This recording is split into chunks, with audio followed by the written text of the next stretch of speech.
தூக்கம் கெட்டு கெட்டு துடிக்கும் முல்லை மொட்டு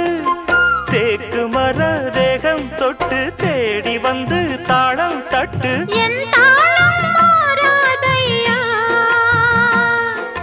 உண்ணாமல் உறங்காமல் உன்னால் தவிக்க சிந்தாமணியின் நெஞ்சுக்குள்ளே இன்னாருன்னு சொன்னால் புரியுமா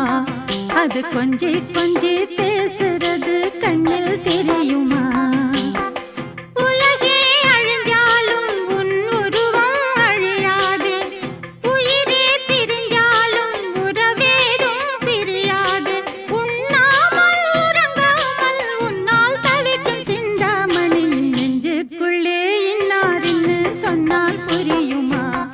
அது கொஞ்சி கொஞ்சி